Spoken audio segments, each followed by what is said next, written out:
just to give you an idea of how this session's going to go, first of all, we're all going to profile the journal that we curate.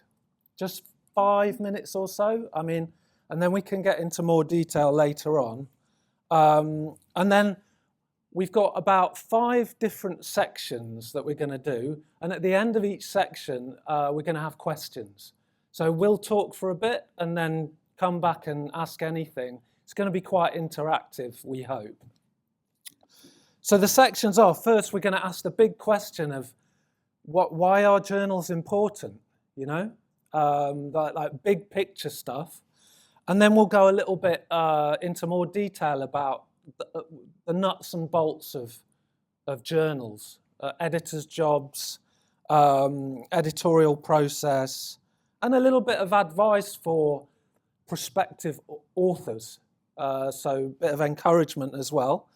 Then we'll do some challenges, things like AI, digital publishing, the cost of print and postage is astronomical these days. And then finally, looking ahead, the promise part of it, the opportunities about supporting traditional East Asian medicine, and therefore our patients, at the end of the day, helping them. So first of all, I would like to just introduce you to the panel. On my left, I have Steve Woodley, who is the editor of the RCHM Journal. And then we've got Jasmine Udine Ejom. And then Mike Cummins, who is editor-in-chief at the BMAS journal Acupuncture in Medicine.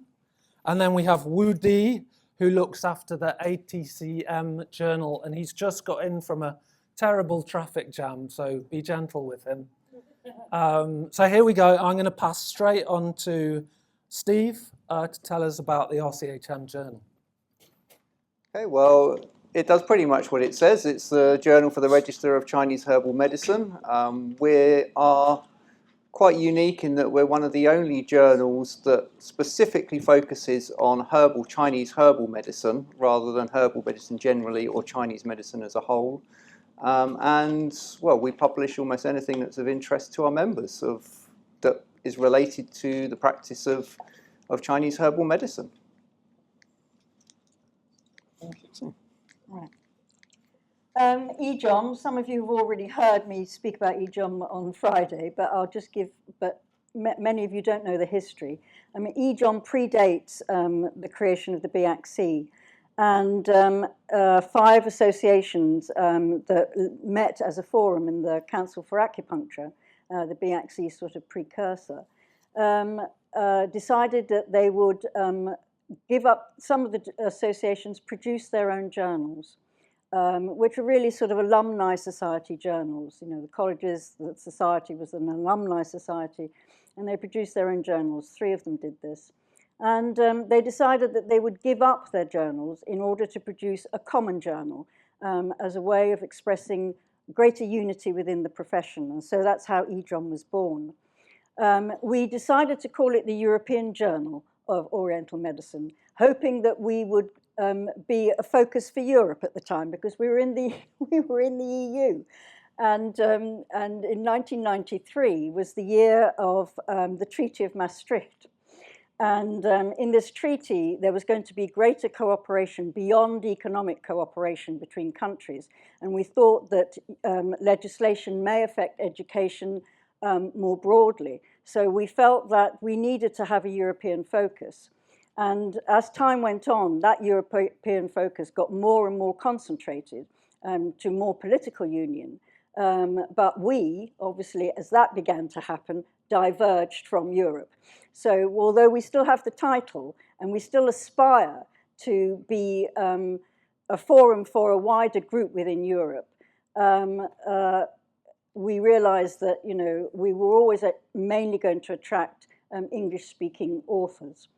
The journal is a little bit different in as much as it is a Chinese medicine journal, or traditional East medicine journal, but we would like to go beyond just the scope of clinical cases and evidence and so to encompass the broader aspects of being a practitioner, of education, history, philosophy, anthropology, and also the context of East Asian medicine across East Asia. So where Chinese medicine has flowered with indigenous medicines of Japan, Korea, and so on, and how that interfaces, in order to broaden the perspective of practitioners. So I'm going to stop there because can I just ask details like whether it's peer-reviewed, indexed? It's certainly peer-reviewed.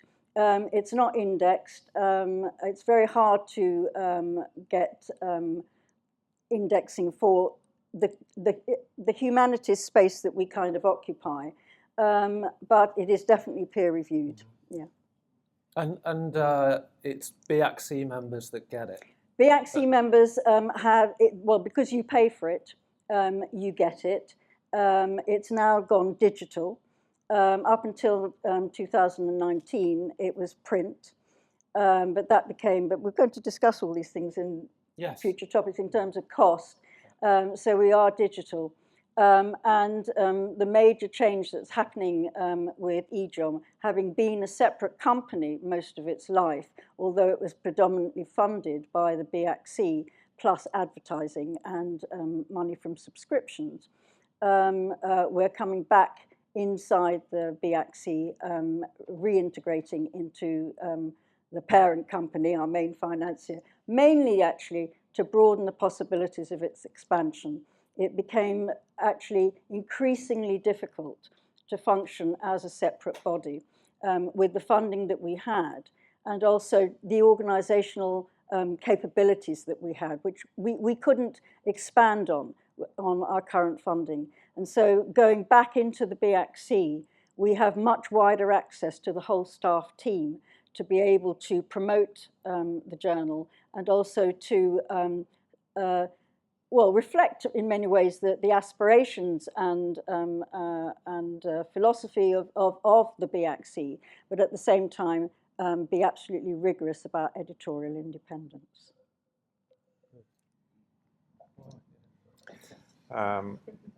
Afternoon, everyone. So I represent Acupuncture in Medicine, which is the journal of the British Medical Acupuncture Society, which was set up in 1980. The main objective of the society, it's a charity, the main objective is to encourage the use and scientific evaluation of acupuncture for the public benefit. So a couple of years later, the first issue of the journal was published, I think, 83. And so it has a similar mission in that sense, but we do focus more on the neurophysiological perspective to specifically acupuncture research. It was a journal that supported the membership to start with. It was self-published for many years. I took over, not by choice.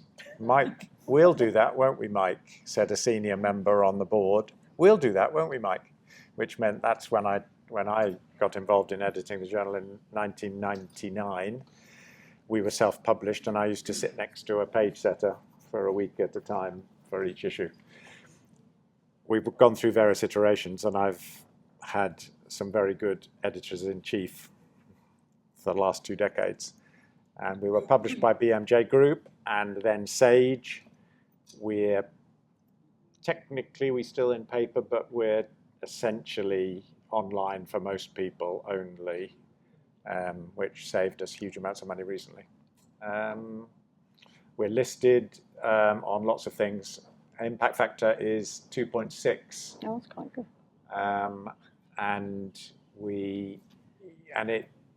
Revenues from the journal keep the BMS afloat over COVID, for example, or part helped to do so. So who gets it? BMS members and can subscribe as well? So online free sort of access to the whole copy of the journal goes to a number of different groups that subscribe, including our members, of course, so veterinary groups, some various others, and a huge via consortia sales under SAGE, it goes to whoever buys SAGE journals, they get access, which is lots and lots of institutions around the world. It's quick. Hello, everyone. My name is Woody. I just looked at my badge and it said ATCM representative, but I'm a BIAXI member myself as well. So today I just represent the Journal of Chinese Medicine and Acupuncture, which is ATCM journal. ATCM was established in 1994, and the journal started a year after 1995. At the very beginning, ATCM only had about 30 to 40 members, very small number of people, but it's quite ambitious. They decided to start a journal. And there's a bit interesting background because in the early days, most members, before they came to the UK, they were already senior Chinese doctors working in the busy hospital or senior researchers working in the institute. But when they came to the UK, the life just changed massively from a busy hospital to a 10 square meter small treatment room. So they want to, so that's why at the very beginning, they defined the journal or positioned the journal as an academic journal. Pretty ambitious, although they only have 30, 40 people. And it has been like this ever since. And also, I think the purpose of the journal is to serve the member. Because of this background of the members, I think this journal serves a platform for people to band together academically and give people a sense of belonging, give a sense of attachment. I think that's the main purpose of the journal. And we have certain sessions in each issue. We publish 2 issues every year, and mainly the theoretical reflections, studies, and research development, and clinical case studies, and all these, and also general reflections on TCM. So we are different from my colleagues here because we are totally run by volunteers, just like our council. Yes, all by volunteers. None of our editors are professional editors. So for the last 30 years, we didn't miss any issue. We published 2 issues every year. We are quite proud of that. But from the journal concept of journal itself, and we need a lot to learn from my colleagues. Yeah, I think to give you a best idea of what the journal is doing, at the moment we are editing our current journal, which will release in a few days' time. I just read the table of content, what we have in this issue, so you can have a rough idea what we are doing. And a recent advancement of the mechanisms of acupuncture treatment on chronic insomnia disorder, that's in English, and clinical source and application analysis of Bagua abdominal acupuncture in treating depression. So that's in both Chinese and English. And treating depression using microneedling and through pulse regulation. So that's in Chinese. Introduction of Tiaoheng Chinese medicine, a new holistic diagnosis and treatment paradigm of Chinese medicine. That's in both Chinese and English. And modified 血府逐玉 decoction combined with 六味地黄 concoction for refractory insomnia after breast cancer surgery. So that's in both Chinese and English. What else? TCM treatment of psoriasis based on clinical cases.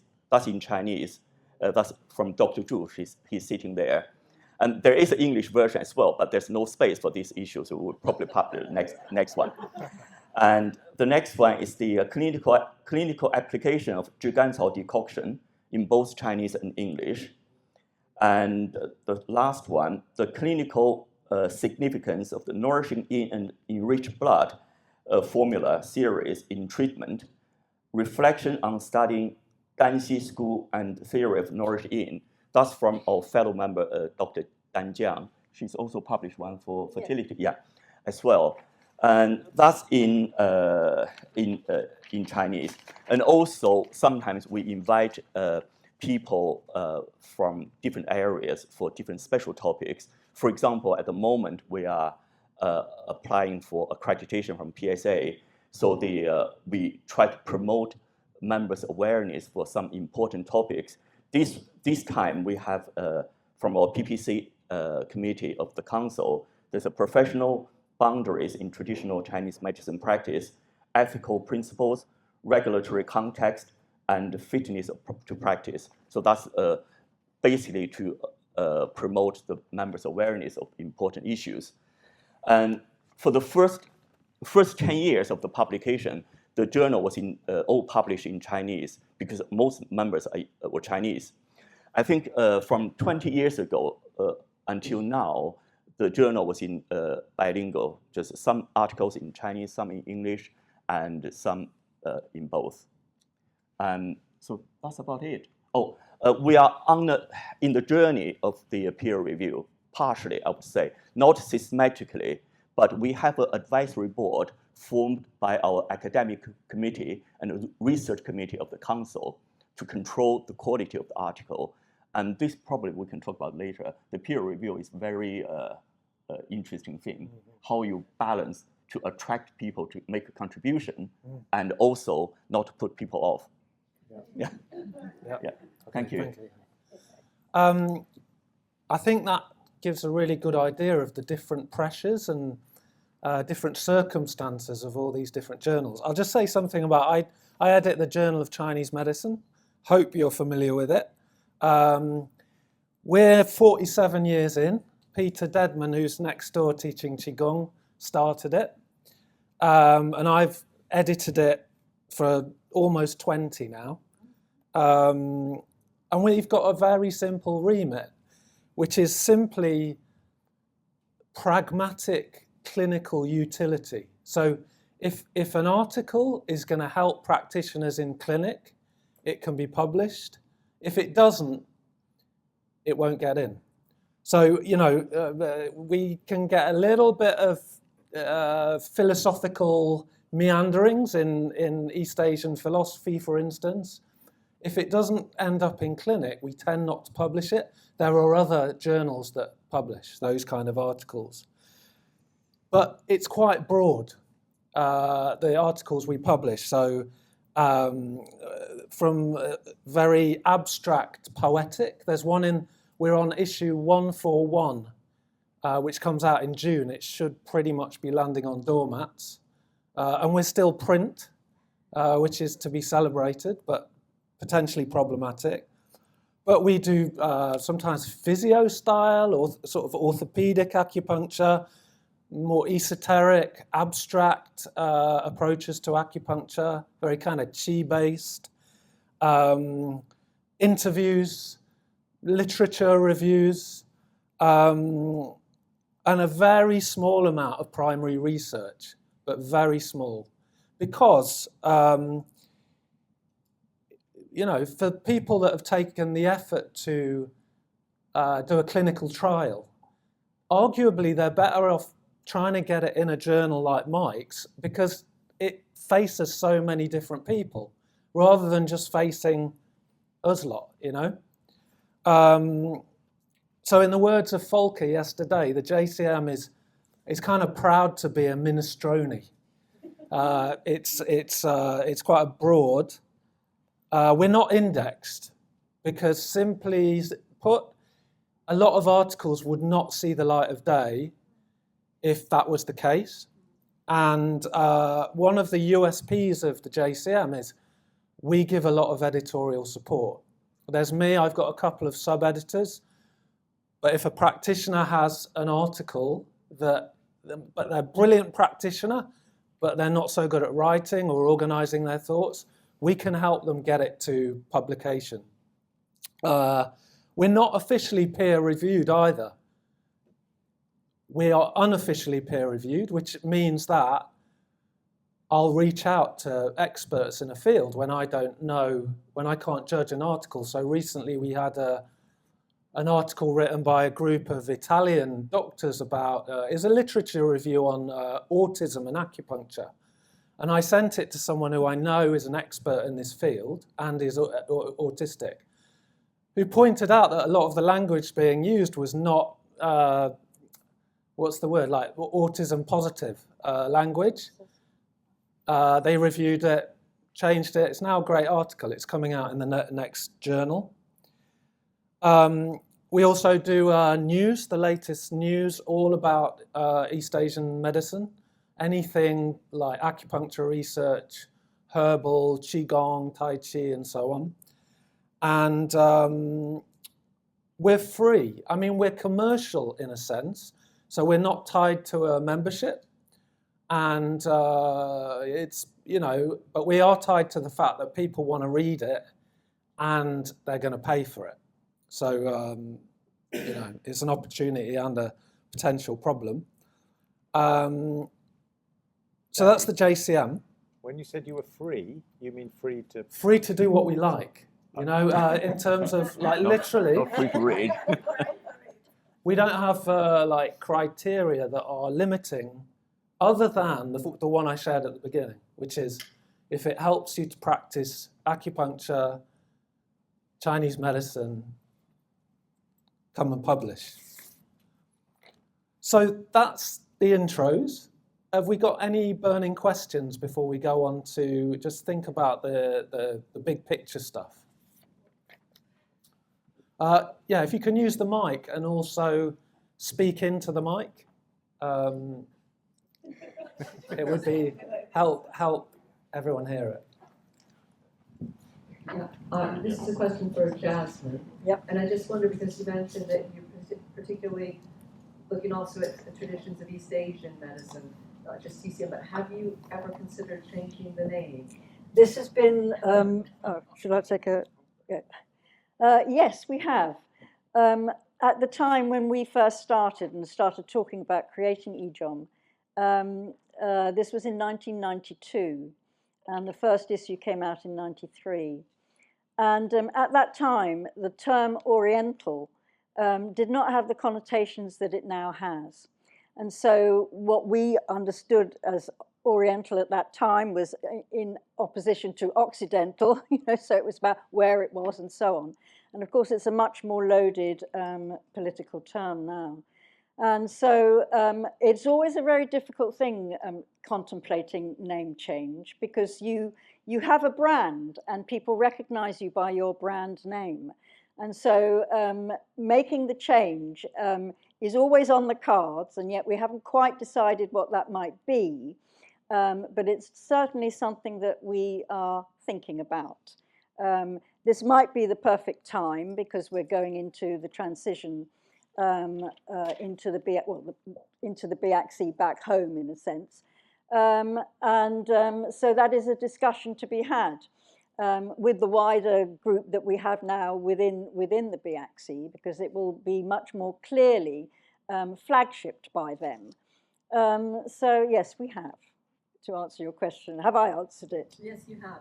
I suppose it's always the trouble with the acronym is EJOM. It doesn't sound as good as EJOM, but...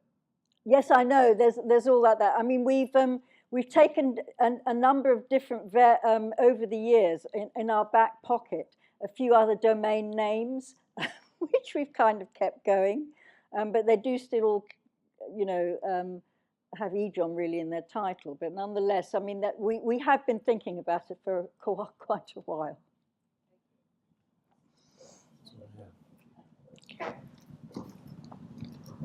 Thank you. Forgive my naivety. I just wondered if the panel could say a little bit more about the process of indexing and peer review, and what that means, and the mechanism, and why you would and would not want to do it.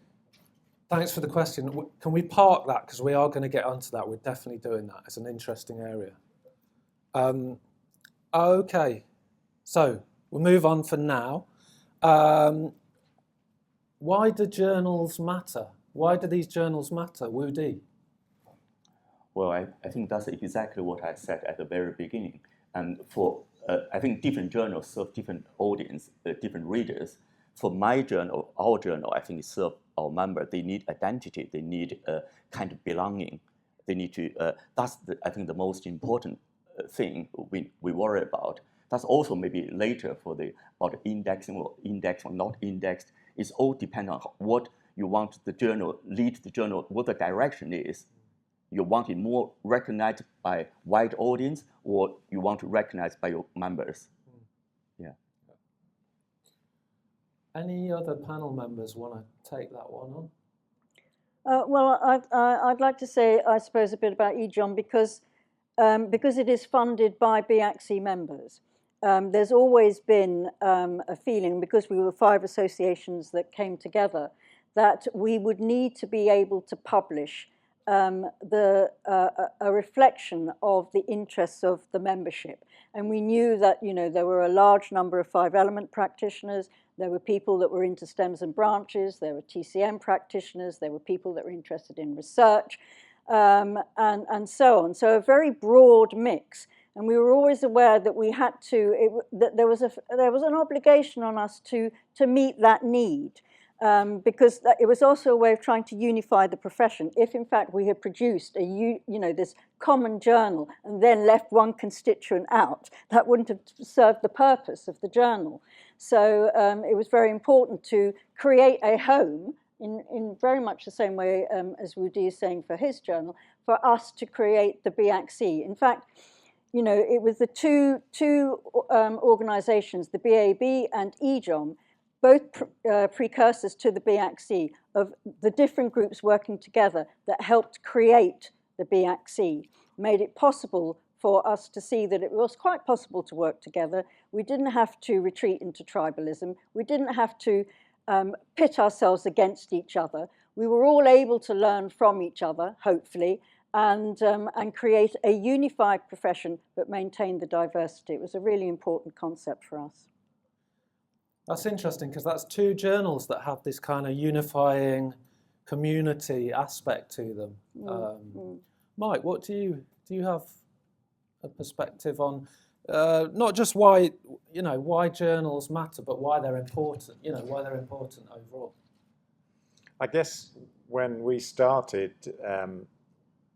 our journal was very much like that. It was serving a community, but because the community came from the wider medical field, where there were lots of journals and there seemed to be a clear trajectory, I think that's maybe what happened. There were people around the edges going, oh, you need to be a bit more rigorous about what you're publishing. I don't like seeing that in, you know, that type of paper. And so there was pressures from people, and they might be people in big institutions, you know, orthodox institutions, who happen to have a bit of an interest in acupuncture. And so there was a general, the membership weren't pushing necessarily, but there were some key figures who were pushing for that trajectory. And so now we don't look anything like we did when... Aren't you more rigorous than ever? Yes, I think so, probably, but it's hard to compete in the world of medical journals when you're a specialist journal. So, you know, we have an impact factor now, but it's, you know, it could be bigger.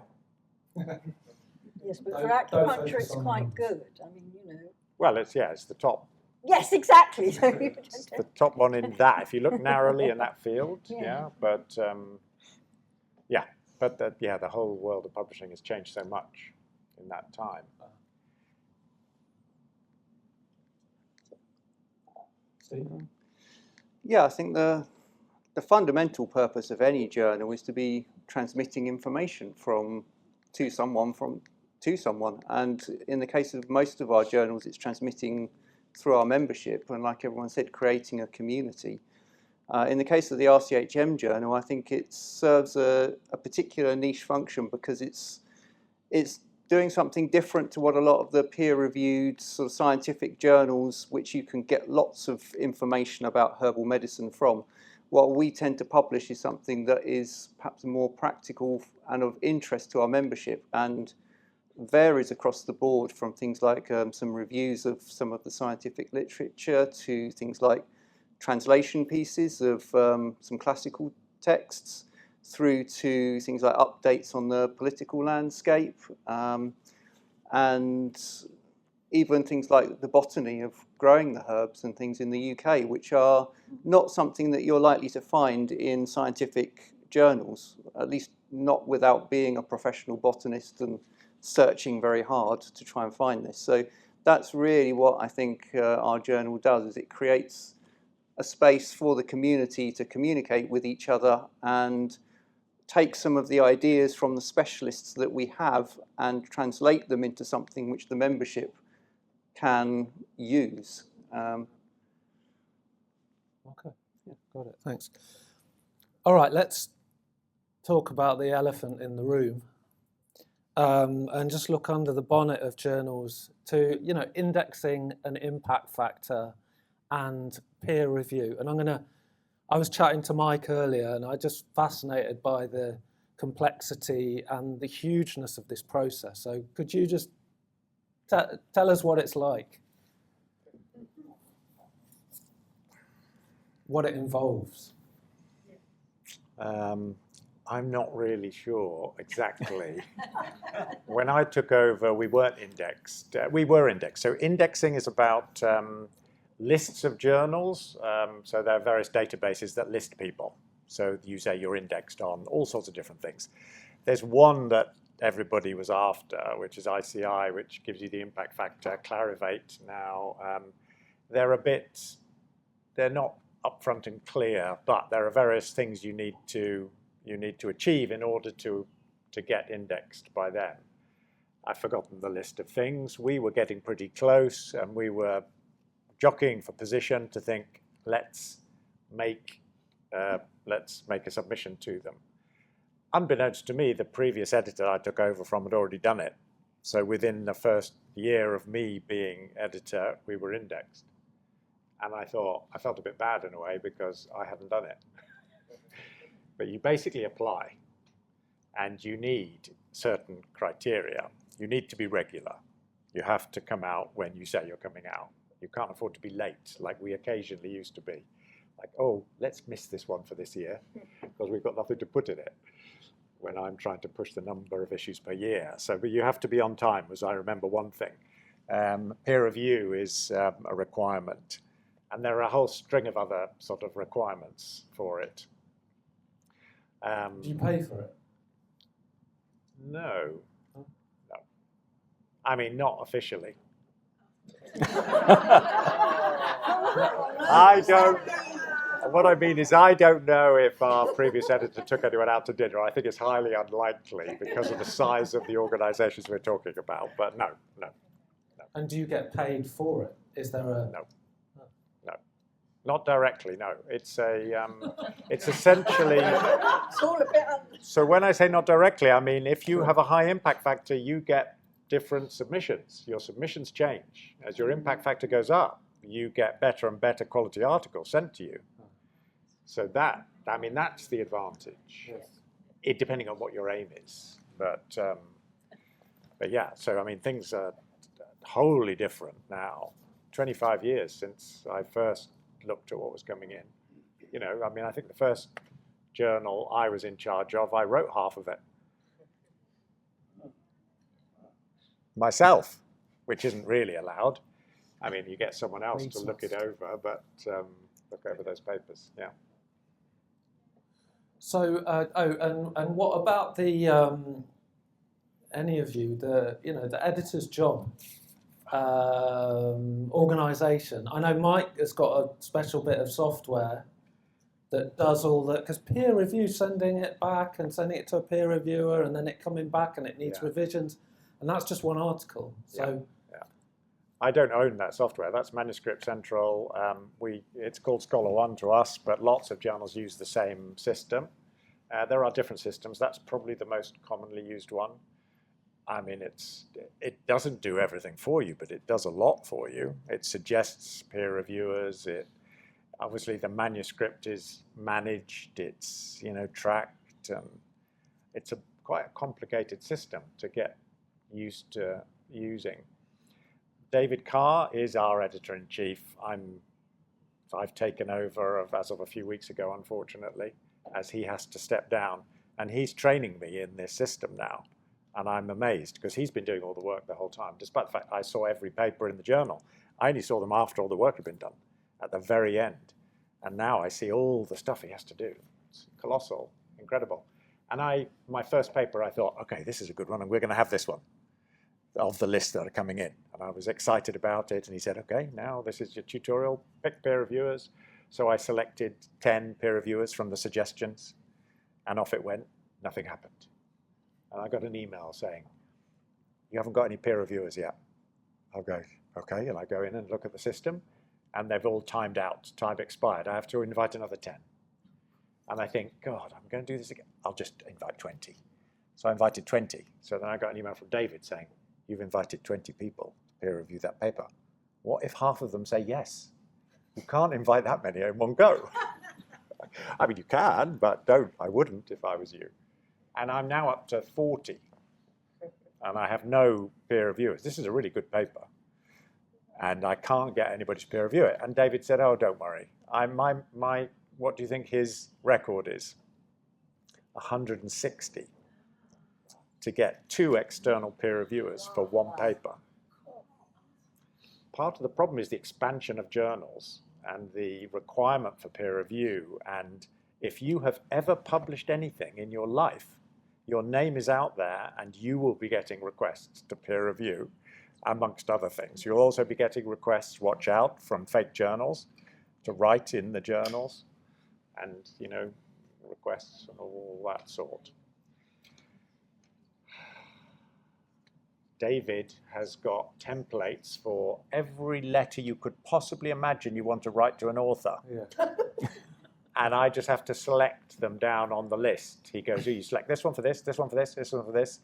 And so there was a paper and I said, well, this is clearly not. So we publish case reports, but only as letters to the editor because of impact factor issues.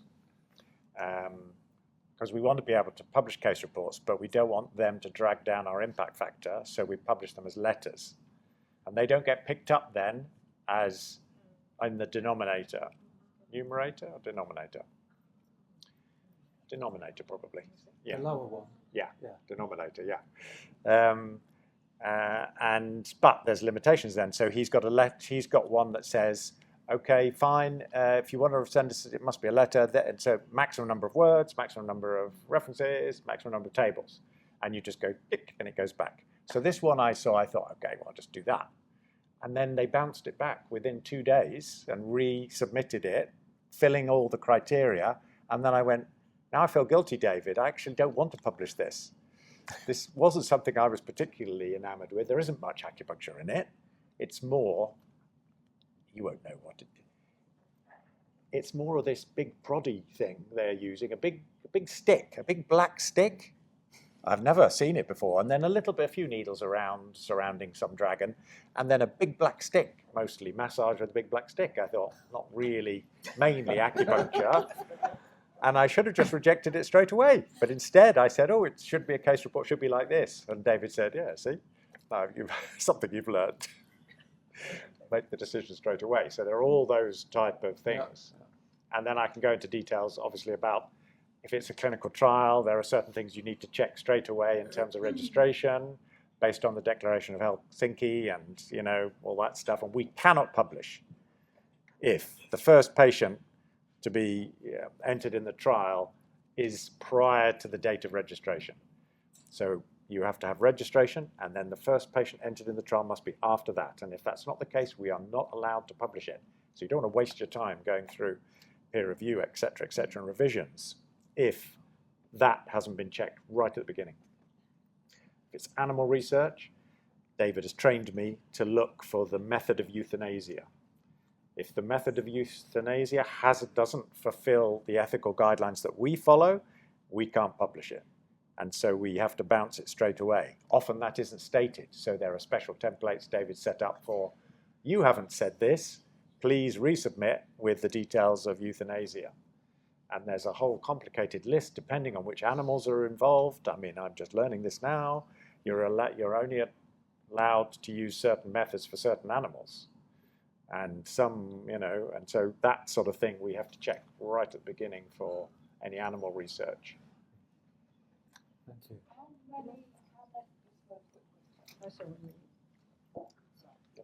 Yeah. So how many peer-reviewed papers do you actually need to publish?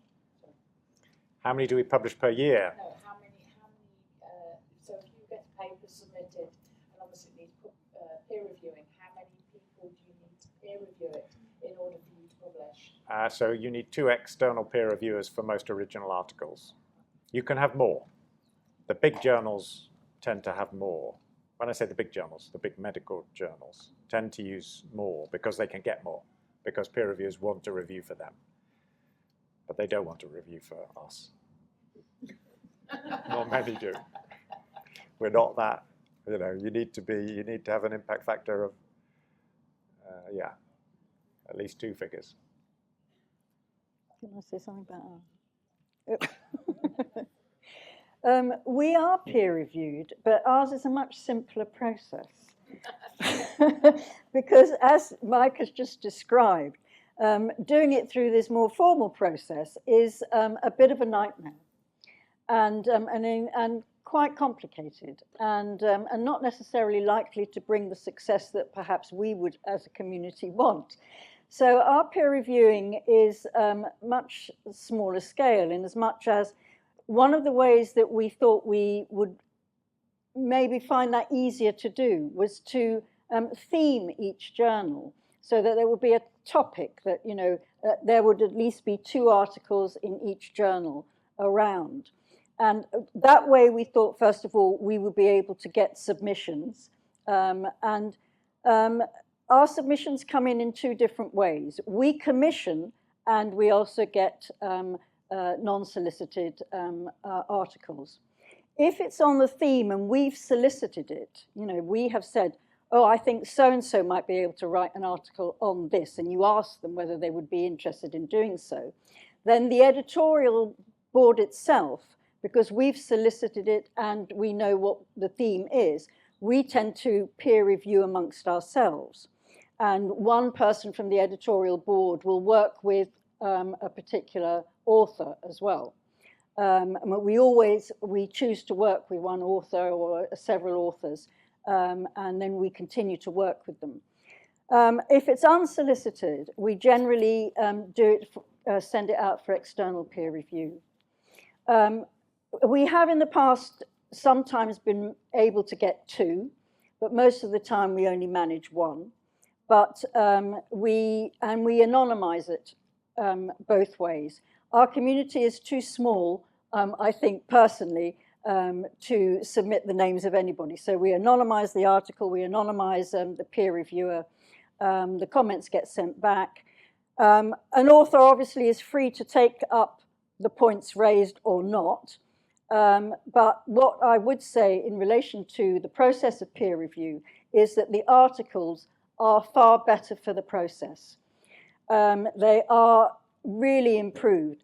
Authors themselves have, a reluctance sometimes to take on the critique that has been, that their work has been subjected to. They can be very precious about their work.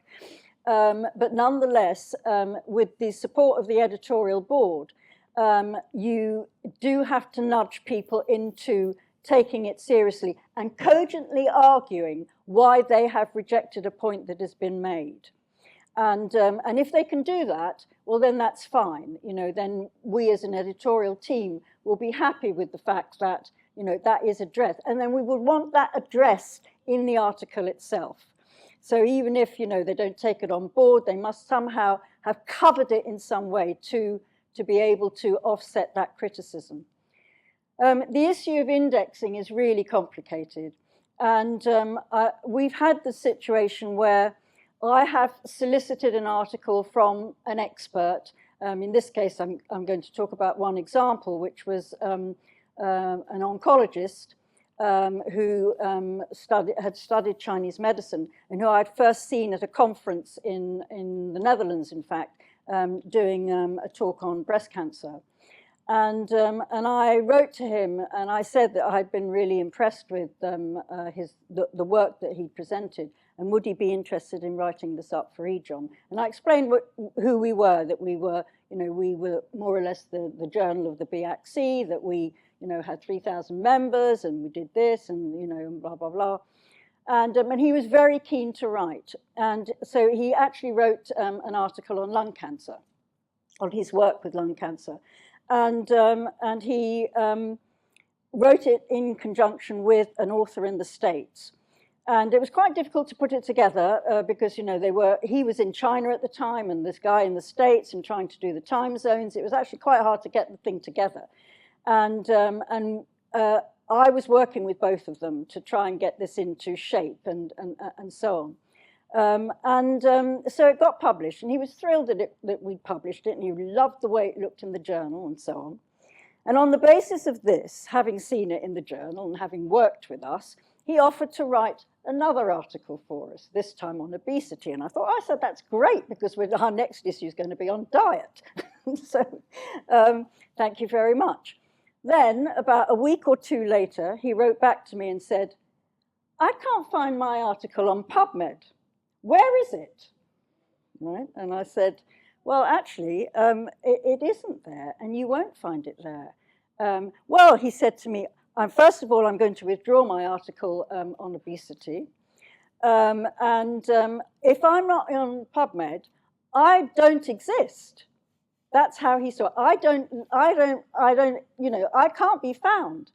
And this was a researcher, this was a person that was really, really keen to get the work that he did with Chinese medicine and herbs in relation to lung cancer.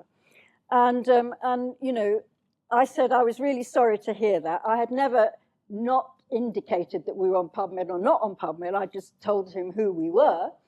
And he just said to me, I'll be really pleased to write for you again, once you're on PubMed. and that was it. And I now realize that, there will be articles that we won't get unless we are indexed.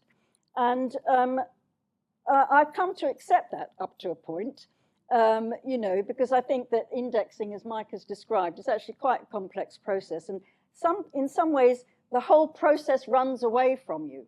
You don't control what it is you want. And we're very keen in EJOM to also support innovation, new ideas, new interconnections, working with how a profession, what it is to be a professional in a much more rounded sense. And I think that we still feel it's quite important that we own it and that we control it to some extent. And so that's why I'm not so worried about that now. We asked a number of our researchers who do write for us, like Stephen Birch and so on, what they thought of EJOM. Why do they write for us?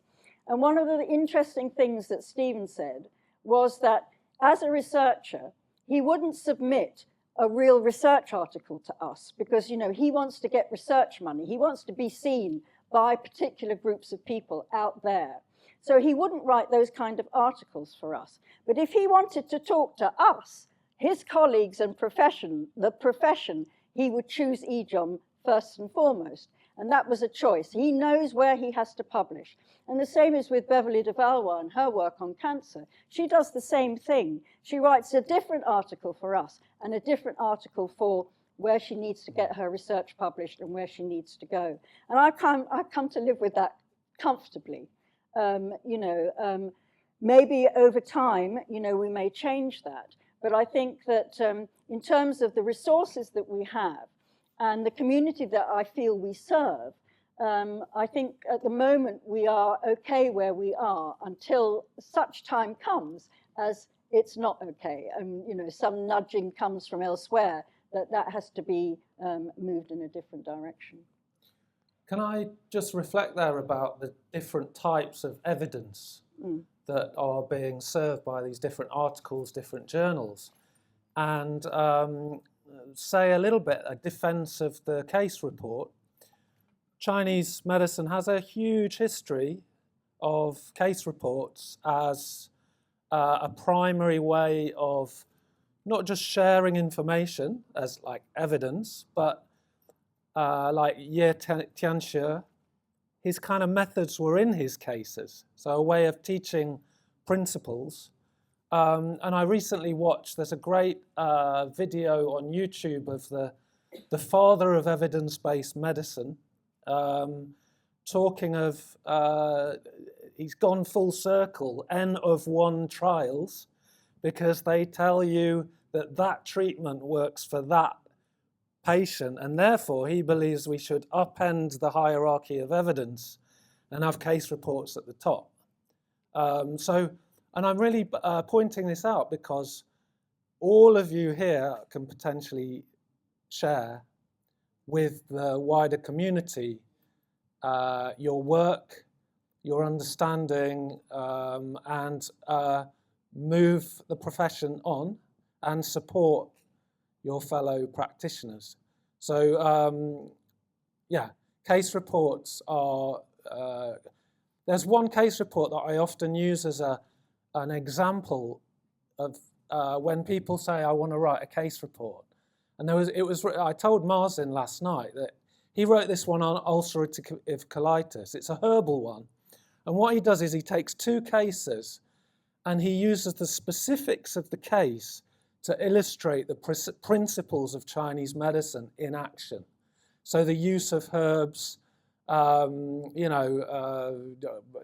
teaching about the understanding of Yang Ming, stopping bleeding.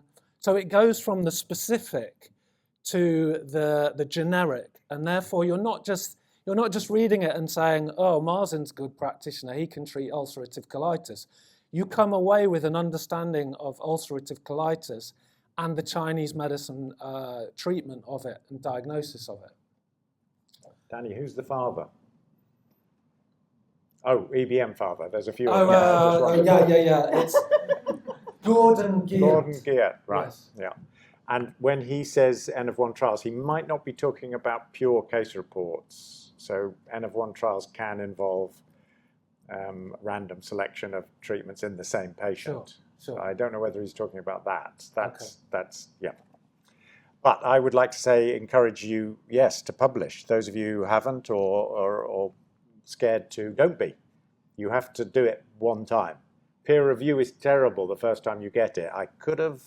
Good job the journal was in America. Oh, I was turning the air blue with these people. Anyway, but it does improve. It nearly always improves the article. You just have to get over yourself. You have to do it once. Read someone's criticism of your paper. You have to do it once and get over it, and it's so much easier after that. The other thing I'd say to do is find a friend who's already done it, get their help, publish with someone else who's already published. Definitely the easiest way. And read the guidelines of the journal you're submitting to. You don't have to read everything because there's loads of text there, but you think, oh, what sort of paper am I trying to publish? You can skim down, just at least get the word count right. Otherwise, you're going to be bounced straight away, probably. Word counts and various things. They usually have all that written down. Aim and scope of the journal, and is it a category that you can fit? But if it's a case report, they're generally the easiest things to write because most of us have all got patients, and something funny happens and you think, oh, that's a bit unusual. I could write that up because everyone's unique and individual. But it does usually for a case report, it wants to be maybe something a bit different, I just want to talk about AI and digital publishing. I'm not going to talk about it. You guys, maybe you. Why do we need journals in the information age where one question to a bot, you've got more information than you can perhaps deal with? Stephen Woody, I'd like to hear from you if possible on that. Never thought of the question, to be honest. Okay. Yeah. I don't know where. You can do the next one. So I think, journals still hold an important place in the age of AI for the simple reason that AI gets it wrong a lot. It hallucinates and it comes up with answers, and I don't think we can be relying on our information when it's just being made up out of the blue by an algorithm. So we do need people to actually be checking this actually giving us the real information. And even if AI gets better, it's not able to do the research itself. It's drawing from other published research. That's what AI does, is it just collates the information together. So we need people to be writing the right information for AI to be using. I think that's the critical bit. Yeah, it gets its information from what's already out there. And you have to, it doesn't, I mean, it's now influencing what's going out there, of course. And so exactly how that's going to work, I'm not sure. But if you're using AI, and you need to be using it, then you obviously need to question it, and you need to follow up on the references. If it's a key conclusion you're going to use, check the references. There are a lot of hallucination. Personally, I found what they call hallucination, they're lies, it's fake. They even name, sorry, thank you. I even found name of books, author, and even the page, and it was not existing.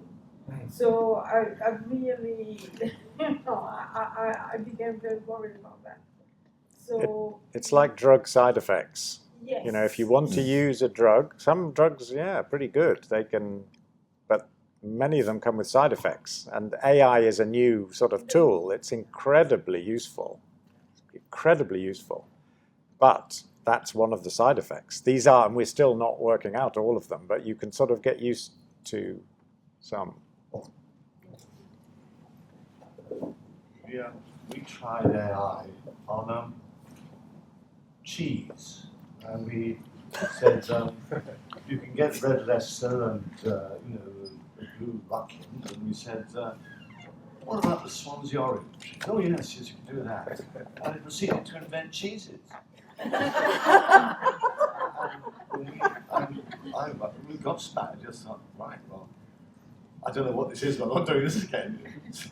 Okay, I remember quite a funny one, if you're familiar with the idea of the 8 strategies or the 8 methods, and I think I typed in to ask which classical author found it, and AI told me that it was Charlie Buck. Oh yeah, he wrote the article. He wrote an article on it, yeah. Article. But one thing I wanted to... Oh, sorry. So one of the things that we tend to use AI for in the clinic is we'll feed it the information, because I'm dyslexic, I'm dyspraxic, and it helps me to then reword it with all the keywords, with all the things, and I think it can be a tool that can be utilised for somebody who, like myself, has dyslexia, dyspraxia, to get a bit more grammatically correct, or to use the right language, because if you feed in the parameters as a person trying to write anything, you can use it as a tool to achieve things. So I think there is a place, but probably not to the extent of writing an article. Can I have a show of hands? Who regularly reads a journal? And be honest, we won't be offended. Reads it, yeah? Most of you. I guess that's why you're here. You have to. Sorry, Kurt. Yeah, I was going to say about AI. I think AI is a useful tool, obviously, but that's all it is. That's the first thing you need to remember. And the better your question, generally the better the response. However, question the response. Keep questioning the response, because you can do that. And it gets smarter. It actually admits it's wrong. It actually says, oh, sorry, yeah, I did get that wrong. You know, and corrects itself. So there are ways of using it a bit more intelligently.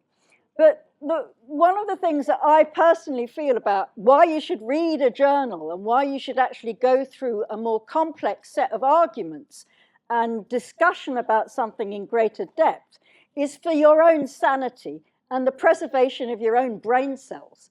I mean, I honestly believe, you know, that we are being rewired by the technologies that are being created. We are being rewired by a group of small group of people, the tech bros out there. I'm going to be really honest about what I feel about this, who, I mean, do you really want that inside your heads in some respects? I think that we need to constantly value being creative, being able to critique, being able to expand our visions, being able to look at a number of multiple perspectives at the same time without having to diss any one of them. You know, we need to be able to have that breadth, and that will come from reading a wide variety of journals, a wide variety of literature around your subject, not just to stick to, you know, Chinese medicine. Do read up what's going on in, you know, in other therapies. You know, broaden who you are, because who you are becomes what you can do and what kind of practitioner you can be. So, you know, read journals and, you know, use AI as, you know, as and when, but, you know, put it in its place. Read journals. We've got 10 minutes left. We would have ended on that one because it's so good, but any more questions? Like, Mike helpfully gave some advice to prospective authors, but is there anything that you as potential authors want to ask or you're not sure about? If you did want to submit, would you start with just giving an abstract and then having a conversation as to whether that's something one of you guys would be interested in having? Or That's a pretty good start. Yeah. I mean, you know, if it's a good article, you could just write it, and it will get snapped up somewhere, I would think. But that's a good start if you don't want to potentially waste any time on it. Although it's a good practice, you know, it's good to do it anyway, right? Yeah, it is, and I think I mean, most people who decide to write an article do realise that it's actually quite difficult. They think they know what they want to say, but when you actually have to put it into an article, it actually is quite hard. But the thing is, I think for most of us as members of our editorial boards, we are there to help, you know, as best we can, you know, because, you know, we're not experts, but we have done it a lot of times, you know, and so, you know, practice does make better. Woody, did you have something you wanted to add? Yeah, I think back to Danny's very first question, I think what the editor is doing. I think I don't know what other professional editors do, but for me, like a small organization, small journal to your 700 members, I think the most thing we do every day is to begging for papers. I think without papers, without contribution, there's nothing else we can do. Yeah. Yeah. It's So you commission them, you ask people to write them? Yes, we get paper from different channels. We invite some people to write on certain subject, and also some people are more active than others. They contribute papers, and also back to the journal indexed or not. You know, we have a quite large pool of people who can potentially write papers. You know, many of ATCM members are Chinese. They are Chinese education background. Many of them know many people in China. Some of them are very famous, and they are famous professors, doctors. They have hundreds of papers. But when you invite them to write papers for you, the first question they ask you, are you indexed? Yeah. Yeah, and what your impact factor is.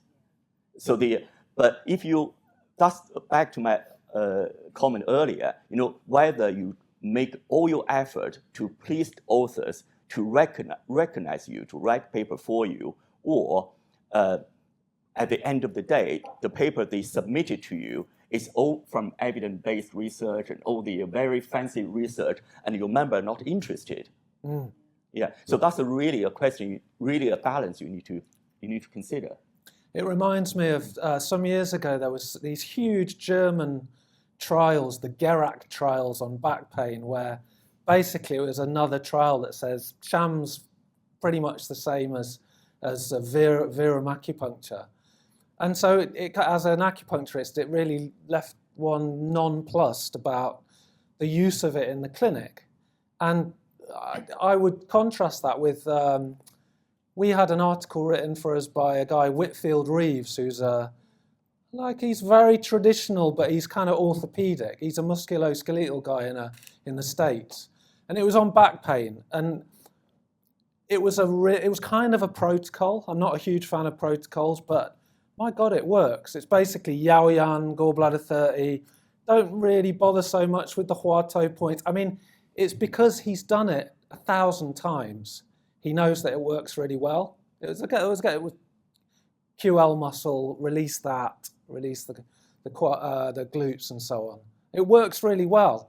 And for me, that kind of an article, you can take it into clinic and research it in a different way to the way you can take in a list of, that has been across a whole other population. Because it's been tried and tested. Those huge trials, it really didn't work that well. Actually, it worked okay, but not better than sham. Well, I did write a review paper on all of those trials, and some of them are incredibly useful because they were the ARC trials. Yes. Acupuncture and routine care was part of that whole Modell Vorhaben Acupuncture, where they had, in several conditions, over 10,000 patients in the active treatment arm, and the control for those was waiting list for 3 months, and then those patients got treated. So it was a pragmatic approach, and of course NICE tends to ignore it completely, but massive data set showing what it's like to add acupuncture to usual care as opposed to wait for 3 months. Highly significantly positive, but you can measure. So you can use them. How good are the Germans, basically? That's how I say. How good are the German acupuncturists? Look at my clinic data. How good am I? And then I compare it directly across. It's really useful data because it's huge and prospective. And 10, 12, 15,000 patients in each of these trials. Yes, there were problems with the sham-controlled ones. They were just learning about it.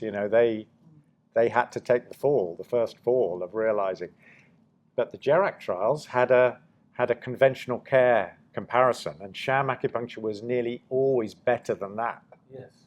So in the back pain, sham acupuncture was 50% better than conventional care in Germany, which isn't like conventional care here. It was active conventional care. People were being touched and given drugs and seen by physicians regularly. And sham acupuncture was better. So have acupuncture is the message. Well, have sham acupuncture. Yeah, have real or sham acupuncture. But sham acupuncture involved needling in those trials. Yeah, now it's changed. So you have to remind ChatGPT or whatever.